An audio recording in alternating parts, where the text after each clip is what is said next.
Greetings, fellow Rotarians and guests. My name is Joe Young, and it's my honor to serve as the 2020-2021 President of the Rotary Club of Columbus. Founded in 1915 with our first meeting in February of 1916, our club is one of the oldest and largest within Rotary International. Our membership includes a diverse set of leaders within business, city government, military affairs, healthcare, education, arts and culture, social services, and ministry, all sharing a common desire to improve our community and have a positive impact on the world around us. The world needs Rotary and the ideals that we represent now more than ever. The onset of the COVID-19 pandemic has dramatically changed the way we live, work, and interact with one another. School-aged children that were already struggling with food insecurity and educational development are falling further behind.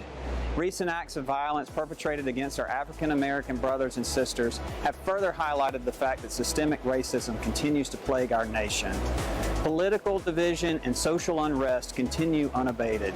The world needs our leadership. And while these are extremely difficult challenges to overcome, Rotary is well positioned to be part of the solution. I long for the day when it will be safe for us to meet and fellowship again in person. Until then, please keep wearing your mask, please keep loving each other, and please keep serving others above yourselves.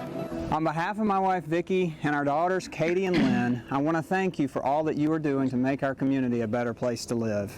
It's my pleasure to serve alongside you. Now let's get to work.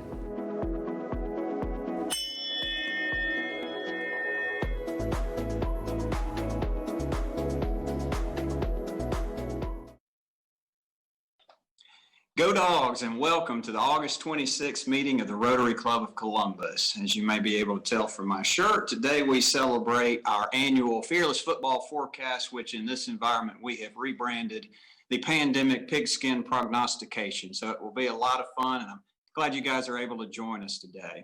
Our pledge today is going to be brought to us by Martha Wade. She's the granddaughter of Rotarian Tom Wade, as well as Rick and Marquette McKnight. I pledge allegiance to the flag of the United States of America and to the republic for which it stands, one nation, under God, indivisible, with liberty and justice for all. Thank you so much, Martha, for leading us in the pledge. It's our club's tradition each week to honor and recognize an active duty soldier from Fort Benning for their service and sacrifice to our country. I'm now pleased to call on Rotarian Andy Redmond with this week's introduction.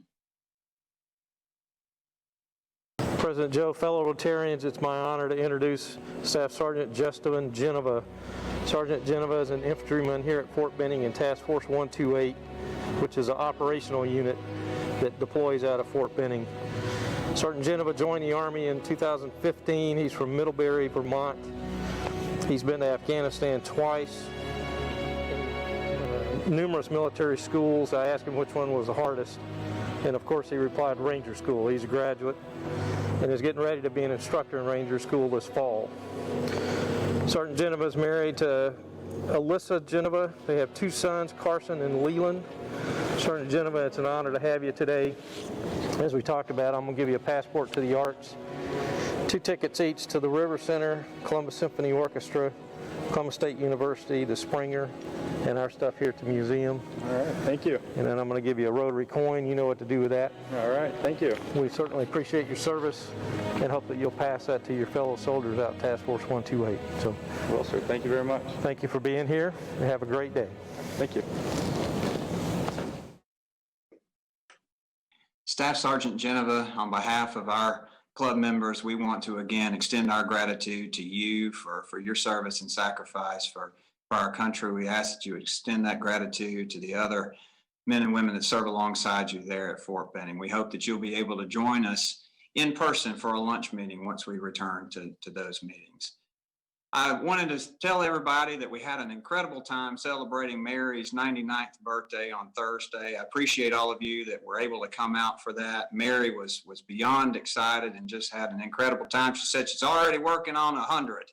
So we need to start thinking ahead for what we're going to do for her next year. But it was great to see all you guys, and I hope we'll have other opportunities for fellowship here soon. Want to call on Gene Kemp, that's going to be bringing us today's program. Gene?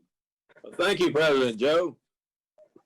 Over 40 years ago, the Columbus Ledger published an article dealing with fanatic football fans. Thus was born the idea for an annual Rotary program called the Fearless Foursome Football Forecast. This program has entertained and informed Rotarians and their guests ever since. While there's been substitution over the years, there's been no substitution for the passionate prognostications of our panelists. But never, ever have we witnessed the situation that we're in now with this pandemic. Are the teams going to play and win? Are there going to be fans and tailgating allowed? We just didn't know. So it's been very confusing to us and changing day to day. And we really were not sure whether we were even going to have the football forecasters this year. Then a few weeks ago, the ACC, the SEC, and the Big 12 announced that they were going to play this fall with some restrictions. So that was good enough for us. So we changed the name to the Pandemic Pigskin Prognostication Forecast. So we are off and running. This long forecast tradition should not be broken. We have assembled a great group of panelists this year, and we have added another team that has been very popular with our club. So this year we're going to have 5. We'll have Auburn, Alabama, Georgia, Georgia Tech, and new this year, Bates College. With me running this program today is our good friend, Haley Tillery. Haley is the Executive Director of the Convention and Trade Center, and she is also going to serve as our timekeeper, keeping these panelists within the 4 to 5 minutes window and breaking up any fights or anything that might come up. So, Haley, if you would go ahead and tell us a little bit about Rotary football, too. Absolutely. Hello, everyone. As you know, Rotary football is always an exciting time for all of us. Not only are we able to watch our favorite teams, but most importantly, we're able to support the Rotary Foundation. And even though this year has a lot of unknowns, one thing that's not going to change is how we are a giving club. We understand the importance of compromise and how to be creative in times of need. So we will have more updates in the future on how Rotary football will look this year. So far, we know we have some teams that are ready to play, and we have other teams that are still making a decision. So no fear, Rotary football will still be here. It just may look a little bit different. So we're encouraging you to be creative, to support the cause, and know at the end, we're all winners because it's going to the Rotary Foundation, which will continue to help the people in need. And that's what Rotary is all about. Thank you, Haley. Well, our first panelist today is going to be Auburn University, and that'll be Dave Hart. Dave graduated from Auburn growing up in Lewiston. He's the general manager at WRBL TV, and his family boasts of deep roots at Auburn with 3 generations of Auburn graduates. He currently has twin daughters that are students at Auburn, and his wife is the vice president of student affairs at Auburn.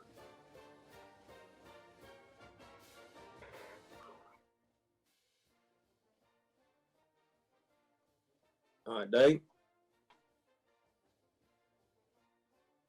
I think we're playing the fight song.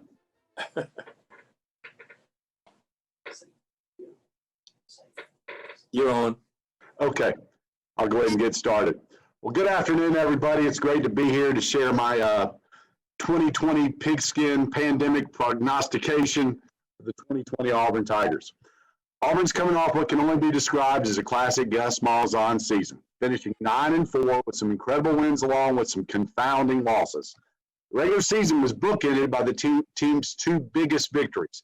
First, knocking off eventual Pac-12 and Rose Bowl champion Oregon in the season opener, and then to close the season out, the epic 48-45 win over Alabama, and what will go down as easily one of the greatest toe-to-toe heavyweight slugfest in the history of the Iron Bowl. It was a game which saw 2 pick-6 touchdowns by Auburn, a 98-yard kickoff return by Alabama, 9 lead changes, and 3 ties. In the end, though, a combination of Alabama's continued bad luck when it comes to field goals and Jordan Hare and Nick Saban's inability to count to 11 cost the Tide the win.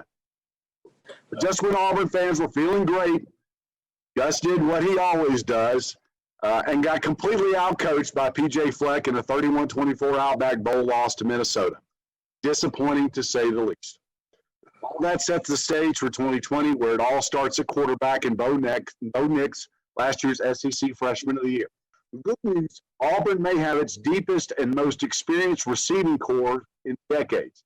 The bad news, the Tigers lost 4 of 5 offensive line starters, so the question is, will the new line buy Bo the time he needs to throw the ball effectively? At running back, expect a running back by committee approach with sophomore DJ Williams, junior Sean Shivers, and freshman Tank Bigsby and Mark Anthony Richards, all expected to get work. The biggest question on offense is, who will really call the plays? Will it be our new offensive coordinator, former Arkansas head coach Chad Morris, or will Gus once again promise one thing and do another by grabbing the playbook? We've got some breaking news coming in now from Athens. Getting the report now, where apparently a Georgia punter, running back, offensive tackle, and linebacker were all riding in the same car when it was involved in an accident. Thankfully, though, we're told no one was hurt, including the Athens Clark County deputy sheriff, who was apparently driving the vehicle. Now back to our regularly scheduled preview. On defense, coordinator Kevin Steele faces a tough task of replacing Derek Brown and Marlon Davidson on the defensive line. There is talent there, with Big Cat Bryant and Tyrone Truesdale looking ready to take on bigger roles. Linebacker will be the strength of the defense. Starters KJ Pitt, Owen Papo, and junior Zacoby McClain all returning. The secondary could take a step back after losing several starters. There is still talent with quarterback Roger McCreary and safety Smoke Mundy set to step into starting roles. On special teams, the Tigers should be in good shape with Anders Carlson, who, although he struggled at times in 2019 with field goals over 40 yards, going 8 of 15, 4 of those makes in that range were against Alabama, when he went a perfect 4 for 4 when we needed him the most. We were looking forward to a break on our schedule this year after playing 6 teams that were at one time ranked in the top 8 or higher of the country last year. For whatever reason, once the reshuffled all-conference schedule sifted out, Auburn was one of, I believe, only 2 teams without back-to-back home games on their schedule. Auburn opens the season hosting a very dangerous Kentucky team, followed by a Week 2 trip to Georgia, additional road trips to South Carolina and both Mississippi schools within a 4-game stretch now all look like potential traps. Add to that the Iron Bowl in Tuscaloosa, and it looks like another tough year for the Tigers. Speaking of Tuscaloosa, there's more breaking news now coming in today, this time from the capstone, where it looks like Alabama head coach Nick Saban will only be able to dress 20 players for their opener against Arkansas. We're told the rest of the team will apparently need to dress themselves. Now back to our First Alert football forecast and my prediction on the season. 5 home wins and 4 on the road for a 9-1 record, good enough for us to win the West and go to Atlanta, where we'll knock off Florida, earning our first spot ever in the college football playoff. More breaking news. Speaking of Atlanta, we now have breaking news coming out of the Flats, where fire has apparently gutted the S. Price Gilbert Library, we're told, on the campus of the Georgia Institute of Technology. We have a reporter on the scene, and he tells me, thankfully, again, there are no injuries, but tragically it has been determined that half the books in the library had apparently not yet been colored in. And unfortunately, we are out of time. Thanks, everybody. War Eagle. Thank you, Dave. Thank you. Next, we have Alabama, and I'm sure Andy's going to love following you today. But this is Andy McClendon. Andy is a graduate of CVCC in banking and finance. He has worked at TSYS for over 32 years, where he is the director of relationship management in the commercial division. He is a student of the game of football and has attended Alabama football games his whole life. Andy? Hey, thanks, guys. I appreciate being here. Unlike my Auburn counterpart, I'll start on time when I was asked, and I'll stop on time as I was asked.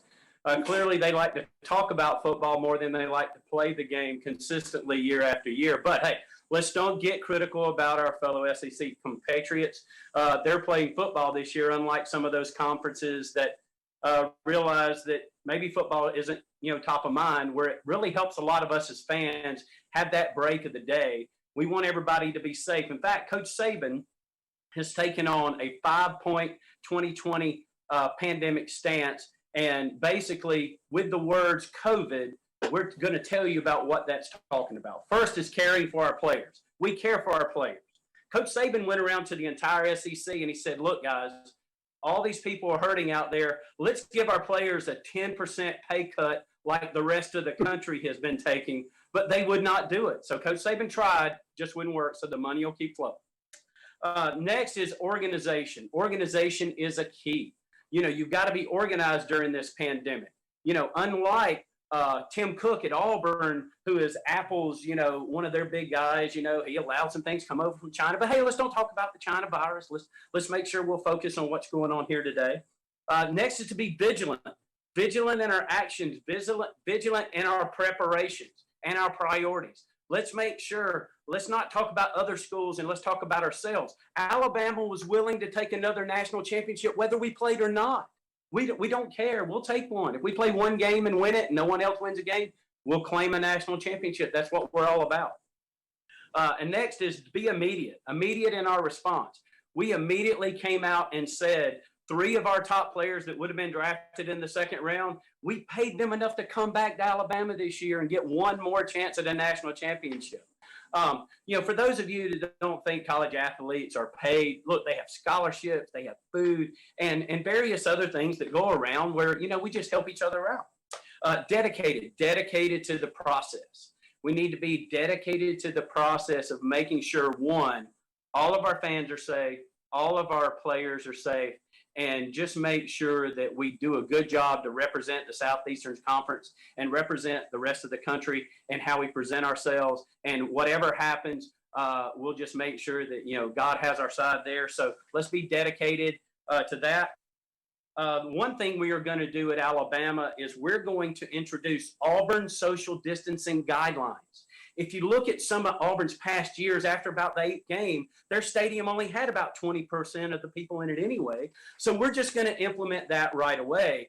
But the other thing is, you know, Auburn had a little bit better situation because most of their families, they marry each other's cousins and sisters, so they didn't have to worry about going outside the family. But hey, let's don't talk about that as well. As far as offense and defense, we had a great year on offense. Unfortunately, Tua getting hurt us a little bit. We had Mac Jones come in, who actually played admirably, depending on the way you look at things. The 2 interceptions in the Auburn game really hurt. We had 4 of the first 15 picks in the draft. Our defense was 20th overall, 13th in the country, which is actually horrendous from Alabama standards. So we're looking for that to improve this year. We've got a lot of talent coming back, a lot of 4 and 5 stars, and all we want to do is make sure that everybody stays safe. And again, I just wanted to thank the Rotarians for allowing us to do this. And also, based on my Georgia fans and all my Tennessee fans out there, good luck. I think Florida is coming for you guys. I think it may be an Alabama-Florida SEC championship game if we make it through the season with Alabama winning again. And thank you very much for the opportunity, and God bless. Thank you, Andy. Next, we got University of Georgia. Georgia is going to be represented by Julia Sando. Julia is a senior probate judge in the state court. As a Bulldog graduate, UGA tennis letterman, and the daughter of a UGA football letterman, Julia has seen and loved the Bulldogs for quite some time. She attended her first game between the hedges at age 9. Now that's 9 months, not years. Julia and her family continue to be strong supporters of the University of Georgia, and they look forward to the upcoming season.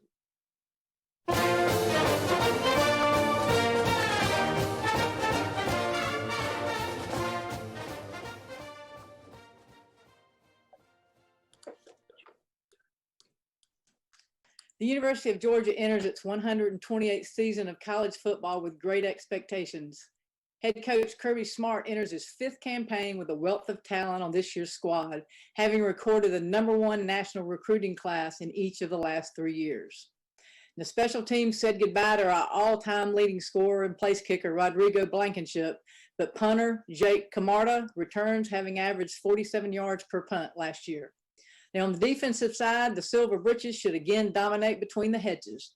Last year's squad ranked third nationally, holding opponents to less than 13 points per game while allowing only 2 rushing TDs all season. This year's defense should be even better. Last year's Georgia team played more players on defense per game than any other team in the country. This is one of Coach Smart's trademarks in developing young players to keep them engaged. This also helps in recruiting because players know they will have the chance to play early, even if they don't start. Tyreek Stevenson and Travon Walker look to have expanded roles on a strong defense. Freshman 5-star defensive tackle Jaylene Carter should make an immediate impact also. Aziz Ajulari, a potential All-American candidate, is stepping up as a team leader. So defensive coordinator Dan Lanning will have his dogs ready to bring the heat. Now on the offensive side of the ball, the dogs are loaded at quarterback with Jamie Newman, JT Daniels, DeJuan Mathis, and Carson Beck, all looking to replace Jake Fromm, who led the team to 3 SEC championship games and a national title game in his 3 years under center. Now, backfield will be led by Zamir White and James Cook, and they're going to run behind an offensive line averaging 320 pounds. Now, UGA must replace this year 2 offensive tackles that were drafted in the first round last year, but Big Ben Cleveland and Jamari Salyer are ready to compete. Freshman wide receivers Justin Robinson and Jermaine Burton are expected to contribute immediately to a much improved receiver group led by Blitnikoff Award candidate George Pickens. New offensive coordinator Todd Monken looks to play fast and score big. Like every other team playing football this fall, the Dogs face the unknowns of a lost spring practice, an altered summer schedule, a delayed opening, and a conference-only slate of games. The 2020 season will certainly have an asterisk. COVID-19 and missing plain old-fashioned hate with the little school down in Atlanta. We really do hate Tech, and they really hate playing Georgia, which is understandable. I think they've only won 4 games against us this century. But we look forward to oldest rivalry. Some folks don't think much good comes out of Auburn, but I can think of 2 things: Interstate 85 and Tommy Tuberville. And of course, we died twice. Our coaches are leading the team through this unique experience with a singular focus to get the most out of this team as we possibly can. Like every other, will be remembered for its record. So what can we expect from this squad in this unique season? We can expect them to play hard every snap of every game. A 10-game conference schedule in the SEC is arguably the hardest thing in college sports. Heck, the Big Ten and Pac-12 won't even play, while the SEC says, we got this. 9 wins have them back in Atlanta, back for another opportunity to roll the tide en route to the college football playoffs. And in the words of my late father, Frank G. Lumpkin Jr., fans out there, and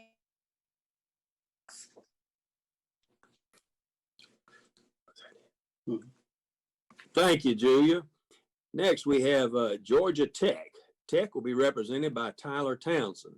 Tyler is the managing partner of Townsend Wealth Management. He graduated from Georgia Tech and serves on the board of trustees for the Georgia Tech Athletic Association. Tyler is very familiar with Georgia Tech football program, and he loves his jackets. Tyler?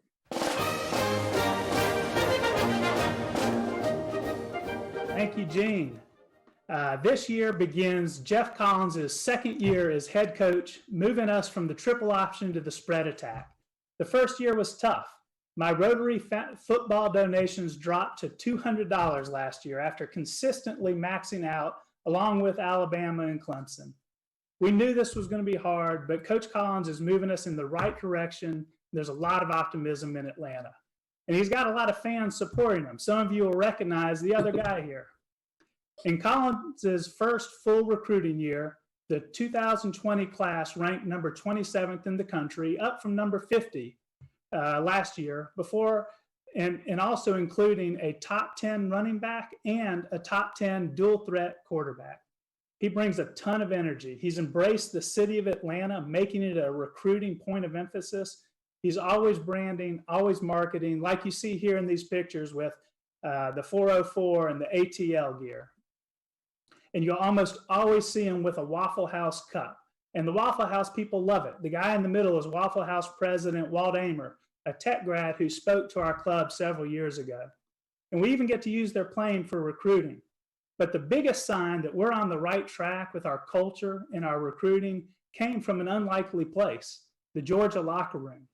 Now, you have to spend a minute taking all this in, but this is legit. Georgia actually created a Welcome to Atlanta mural for recruiting.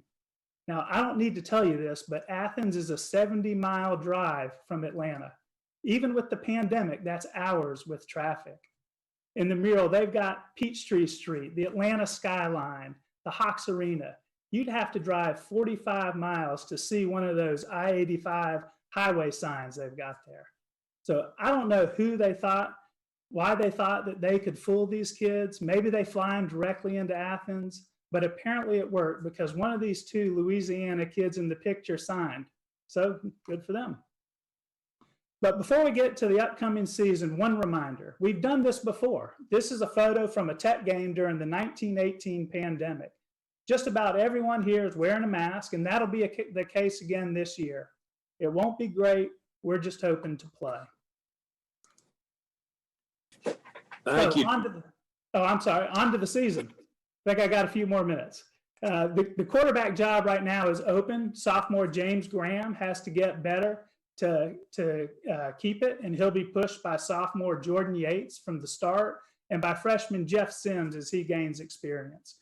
All ACC running back Jordan Mason returns, as well as slot receiver Amarian Brown, who tied Calvin Johnson's school record for TDs as a freshman.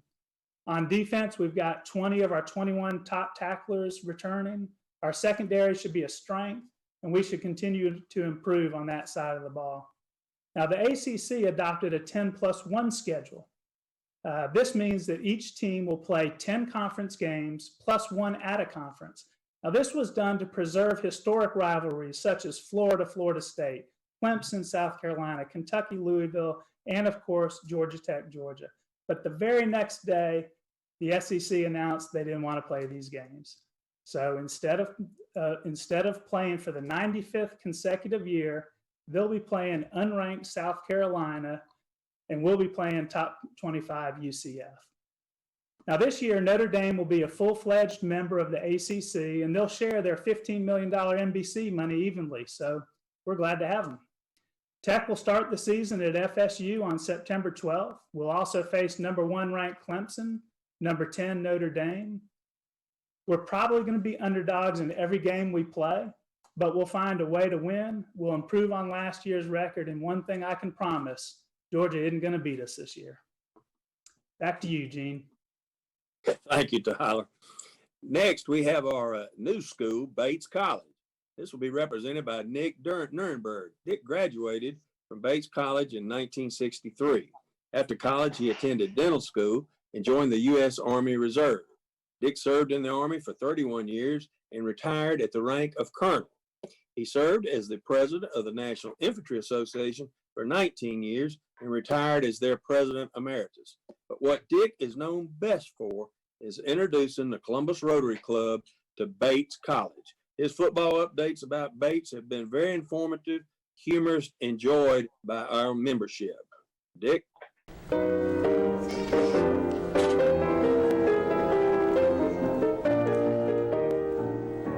Hello, can you all see me or hear me? If you've heard me before, you know that Bates College started playing football in 1875. When I went there, 50 some odd years ago, there were 850 students, and they're up to almost 2,000 now. Now, I know some of my predecessors, that's about the size of one of their classrooms, but at Bates, we have small classrooms. They play 31 varsity sports, and they've had some struggles, but they last year won the last 2 games, especially the one against Bowdoin, which is like our Iron Bowl. I can confidently predict that they will go undefeated for the first time since 1947, because in 2020 they will not lose a game. Unfortunately, the season has been canceled due to the pandemic. There are challenges with a small college football program. For instance, unlike University of Georgia, you don't have to keep a retainer full of defense lawyers on hand. In Alabama, I don't know how their players are going to practice since all the bars are closed in Tuscaloosa for 2 weeks. At Auburn, the 200 positive COVID cases they have there won't affect their football team because they were all among students that went to class. Bates is most like Georgia Tech in that we do have our struggles winning games. I haven't been there for over 50 years, so I have called on an expert, somebody who has been there and who was intimately involved since 2018, and that is Coach Malik Hall. Coach Hall, there you are, played football at University of Pennsylvania, where he was a defensive lineman and led them to Ivy League championships as a coach in 2015 and 2016. As a player, he led them to the Atlantic 10 championship game in 2003 with 46 tackles and 2 sacks. Before coming to Bates in 2018, he helped coach at Wagner College, Fordham, Hofstra, Central Connecticut State, and University of Massachusetts, where, on a personal note, he helped recruit Victor Cruz, who helped my Giants win a Super Bowl. So I'm very grateful to Coach Hall. Coach, I'm going to turn the program over to you, and you can, at your will, please have at all of these other folks here, the big schools. Thank you. Well, first off, I just want to say thanks for having me, guys. Listen, to be a part of such a illustrious group, the SEC and ACC, Georgia, Auburn, Alabama, Georgia Tech.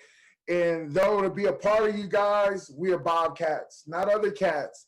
And Bobcats are throughout the whole country.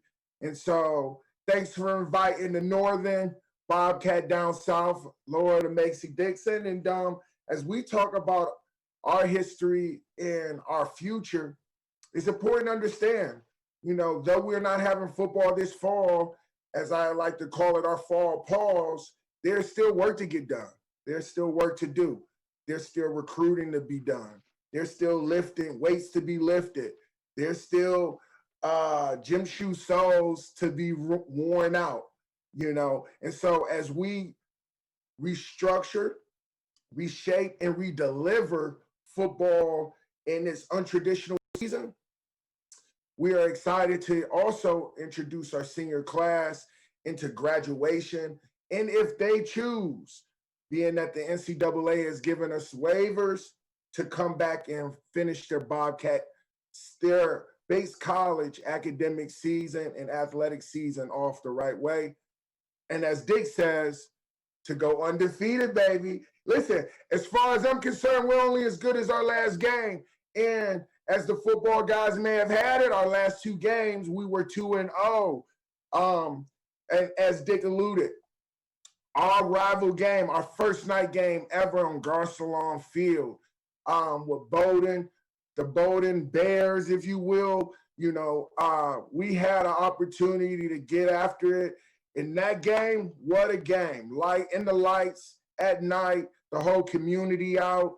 That scored the game of that game finished 30-5. That was the most points we put up in our 2 years here. And then we leave the Bowdoin game.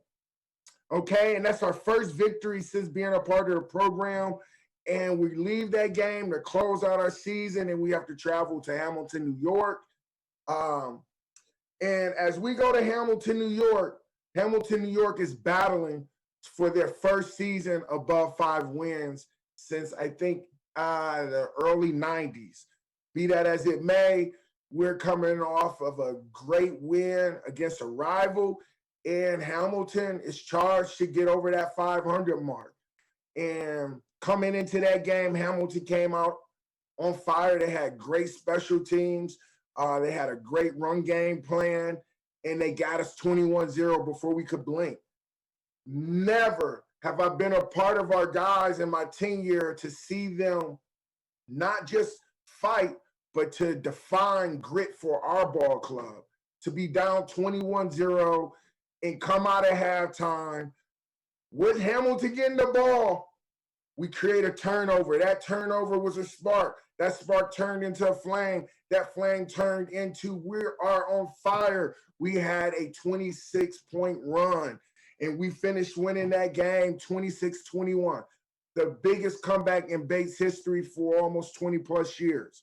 Now, I say all of that to say is that as we continue to grow our Bobcat family, we also continue to plant seeds, because the seeds that we plant, we hope that all of our alums, the Rotary Club even, can now look back and say, wow, those Bobcats, they just keep winning. And though we are not in the SEC, we still are a part of the football country.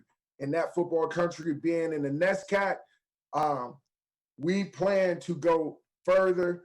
We plan to go stronger, bigger, and faster. But as we do all of that, we do all of that with understanding that the pandemic has not stopped the work. It's just changed it. We have to redeliver the work, re-image the work, and repurpose the work.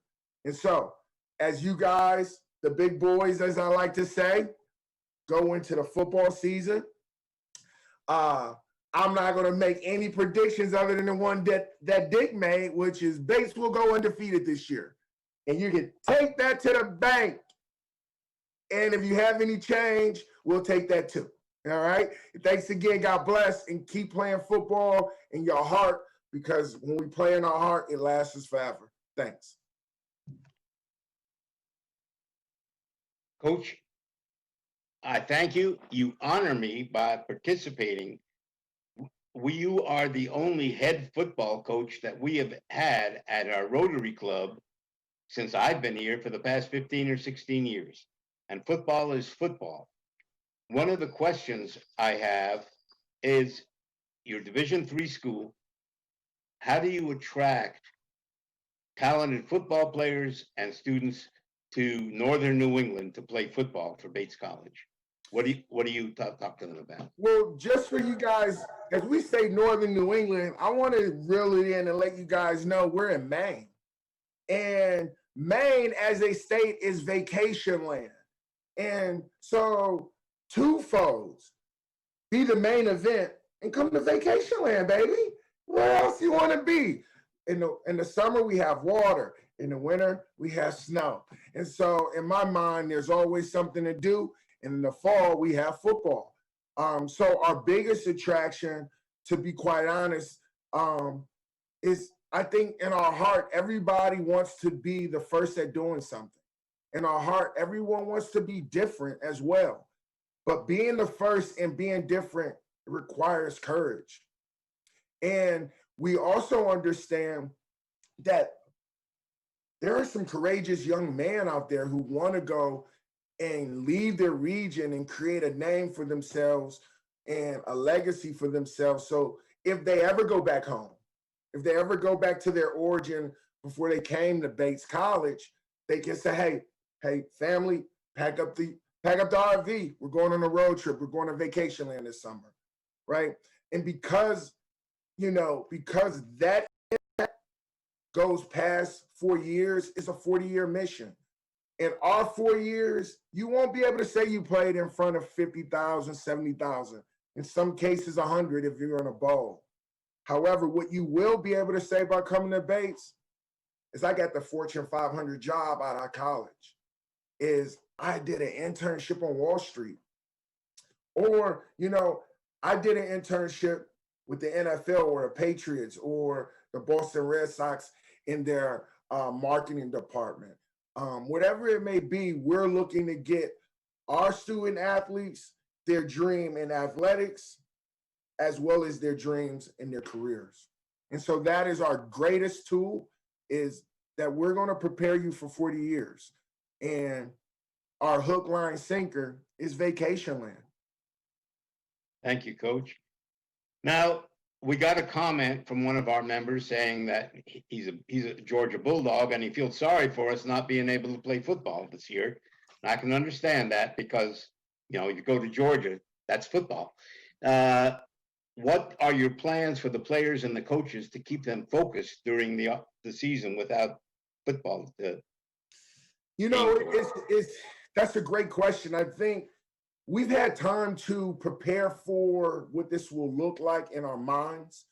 And because we've come out with our statement of not playing in the fall relatively soon, the first challenge is now that we're enrolling back on campus. You know, our bodies have that clock of, okay, I got to wake up at 5 because we got breakfast at 6:30. We got the lift at 7:30, and then we're on the field at 10:30. Like, that's the biggest part that I've had to struggle with now that kids are enrolling. And so it's like a false start. You're lining up, you're getting at the line, and you're waiting for the gun to fire, but it's not firing. And so that will be a challenge. I think it will also be difficult once we start seeing more football. Right now, we're not able to see it. So it's, you know, if that out of sight, out of mind thought process, it is real psychologically. And that once the NFL gets started and once Alabama and Auburn and G-Tech and Georgia, you guys start playing, now we're going to have that football spirit come back and kind of irritate us a little bit. And so what our plan is as a football staff and a program is to, one, there's a lot of social emotional learning to go on here because of a lot of athletes had abrupt ending to their athletic career or abrupt ending to their training. And so the first thing that we want to do is create a space, a social emotional space where they can go through how they truly feel about, listen, there's no football. I came up here and I thought I could handle it, but coach, I'm not sure if I can handle this, man. I'm just watching the documentary on HBO, Hard Knocks, and I almost ran through the front door to go tackle someone. Coach, I don't know what I'm gonna do.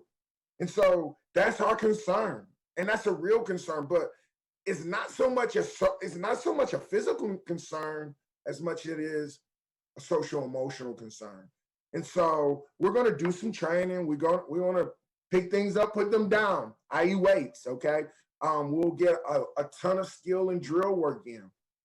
And as we progress with the CDC guidelines and the Bates College guidelines, we hope to turn that into a progression on 7-on-7, one-on-ones, maybe a little inside fun, baby. And if we can get all the way to the end and we came out of this, you know, with no positive tests, no breakouts, I think not only will our community be excited for a potential spring season, but I think our entire team will be reinvigorated to know, hey, we did get that training session that ended abruptly this spring. Hey, we did get that lifting and those lifting goals that ended abruptly this spring. Yeah, I was able to get back focused and get to some of my weight loss goals or weight gain goals, right? And so those are the focus. That's the focus for our staff. And with the idea, we're not quite sure what this is going to look like for them academically. And so I also understand, you know, being a qualifier at the 1A level or the big boys, that's a little bit different for us. You know, we're on the high end of that academic index. And so there's a delicate balance to feed that football hunger, but not feed it enough to where it's almost putting more on their plate where they can't focus on the academic side. And knowing that that is now not normal anymore. It's not, hey, let's go to class, let's get a workout, go get a breakfast, and then go to class. Like, it's, hey, can we go get a workout? And if I go to class, is it virtual or can I actually go to the building? And so those are some nuances that we are still working through, that we have nailed down, but now it's time to put that practice into execution. And that's where we are as an institution right now. So there has been some thought then to playing in the spring? It has. I think is a novelty that I think only works because football generally has spring ball in most places. And so the thought process and lacing up the shoes and pads and helmet is not as taboo on a larger level of football, maybe for the Division III landscape. But I think with everyone having that blueprint already done, I think the the biggest evaluation of this is, can your campus handle it? And can your athletes turn it over? And are you going to play a full season in the spring? Because the turnover on their bodies, they're looking at 6-7 months, because when the season ends till spring ball or to the next season. And so I think we'll hash out and flush out the details, as they say. The devil is in the details. And I think the football guys want us to play. So either way, another, we got to fight somebody. Good for you, Coach Hall. I tell you, with your enthusiasm and knowledge and spirit, I predict that whenever the next season is, Bates is going to win the championship of the conference there.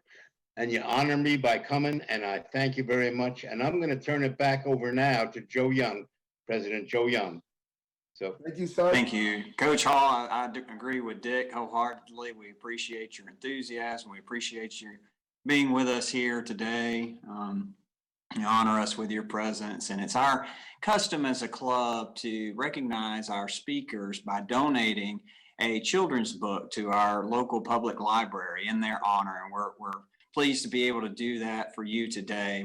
There will be a book inscribed with your name on it in the Columbus Public Library. So if you ever get an opportunity to get down here on a recruiting trip, we'd welcome an opportunity to treat you to lunch and have an opportunity to thank you in person. But again, we really appreciate you joining us today, and good luck as you continue to work with your players and getting through this very challenging time. Looking forward to the next season as well. I appreciate you guys having me. And listen, if I could come down and read children's books and recruit, I tell you what, that's the pigskin dream right there. And so I appreciate you guys having me. Shout out to the Rotary Club of Columbus. And hey, man, it's Pandemic Pigskin season. So good luck to you guys, and thanks for having us. Great.